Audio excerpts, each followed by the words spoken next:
Hi guys, thanks for tuning in to another video on ForgottenWeapons.com. I'm Ian. Today I am here at the Rock Island Auction House. I'm taking a look at some of the guns that they're going to be selling in their upcoming February of 2016 regional auction. And if you've been watching the channel, you may have noticed that I recently had a couple different videos on various types of Savage automatic pistols. So when I saw this one in the catalog here, I figured it would be a particularly good pistol to take a look at with you today. So this is a pistol made by a company run by a guy named Gaspar Arizaga, and he was a manufacturer, a pistol smith or gunsmith out of the Eibar region in Spain, which of course is notable for having produced a humongous quantity of substandard quality pistols, let's say. All of the ruby pistols that were used by the French and Italian armies of World War I came out of Eibar. Spanish law at the time basically didn't recognize foreign copyrights or foreign patents.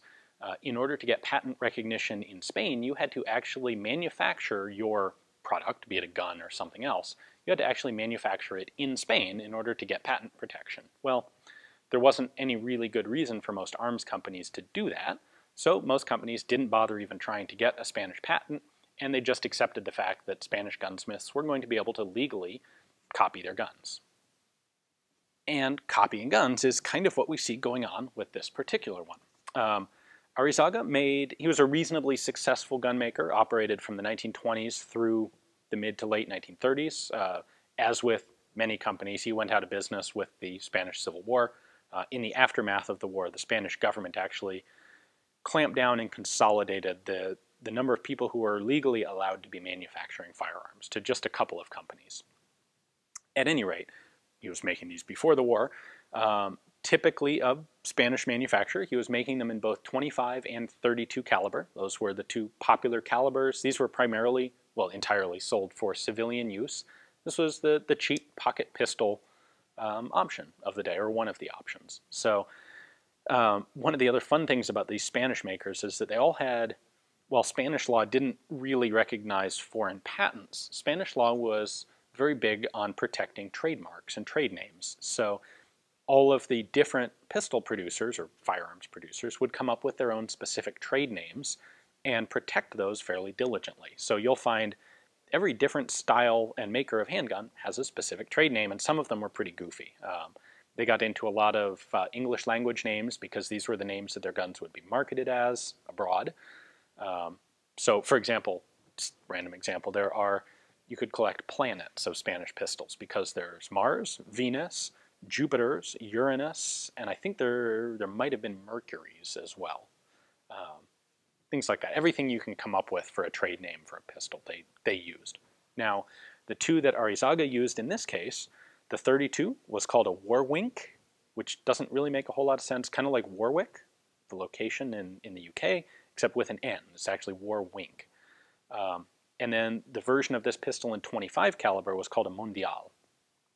And what I find interesting about these, to get back to the reason that I started this video, is that they are aesthetically a copy of the Savage automatic pistol. You can see that in the profile of the slide up here. You can see it in the profile at the back. This looks like, vaguely if you squint, it looks like the area where a Savage would have what looks like a hammer. And for disassembly on a Savage, you would pull this back and then rotate the back and pull it off. On this, the back is just one solid slide. It does not have any functional similarity to a Savage other than they're both in 32 ACP.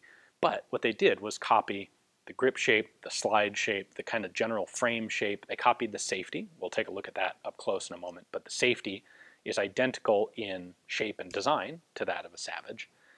And as with many other Spanish pistol designs, the idea here was clearly to take advantage of the popularity of the Savage automatic pistols in the 1920s. And I don't know if they actually were thinking that they would fool people into buying guns they thought were Savages, or if they just kind of wanted to absorb some of the goodwill and the reputation of Savage by having a pistol of the same basic look, and then people would maybe assume that it would be a good pistol as well.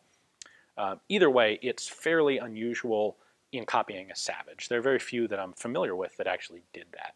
most of the time they were copying FN and Browning pistols. So why don't I bring the camera back here, and why don't we pull this apart, and I will show you how it is inside, nothing like a Savage at all. All right, I mentioned we would take a quick look at the safety here. As with a Savage, this is on fire, and that is safe. It's just this little swinging lever, nicely checkered button. That's almost the most Savage-like part of this entire pistol, in fact. I should point out the grips on this side, I believe, is original. That's a very nicely checkered piece of wood. This one is clearly not done by the same person.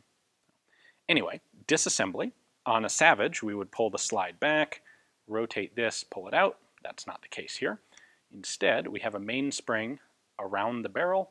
What we need to do is push this retainer in, rotate it 90 degrees. It's keyed in place. Once we rotate it, we can pull it out. And then the mainspring, which is a lot longer than this little space that it's compressed in, will pop out with some force. So there we go. So there's our mainspring. There's our retainer. You can see the two little lobes where it's keyed. Now we can push the barrel all the way back, slightly against spring tension there. We rotate the barrel 90 degrees. The barrel comes out because it just has these three lugs that engage in the bottom of the frame, much like a Browning. Now I can take the slide and we will just take the safety off, and then the slide comes off the frame. We can pull out the striker and striker spring, firing pin spring. So there you have the complete disassembled Warwinck Savage lookalike. There's our firing pin, little tail to connect to the sear, firing pin spring. This appears to have been made from a nail. I suspect that is not original equipment.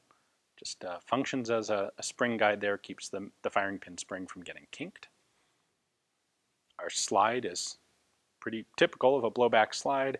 It's got these wide serrations that, as with everything sort of on this pistol, generally mimic the style of a Savage. Same thing with the groove on the top for the sights.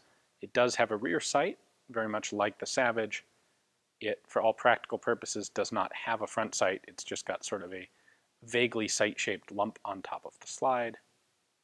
So there's what that looks like. So this example does not have a magazine with it, but you can see the magazine release catch is here on the heel.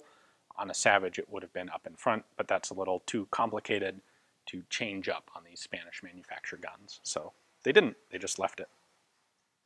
Well, thank you guys for tuning in. I hope you enjoyed the video. I figured this is a cool counterpoint to a series of videos I've been doing on authentic Savage pistols to take a look at the Spanish look-alike sort of copy of one. So if you'd like to have this yourself, it is coming up for sale here, as is everything at the auction house. Take a look at the description text below and you'll find a link to Rock Island's catalog page.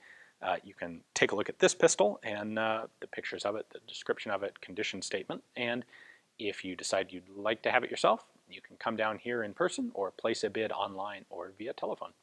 Thanks.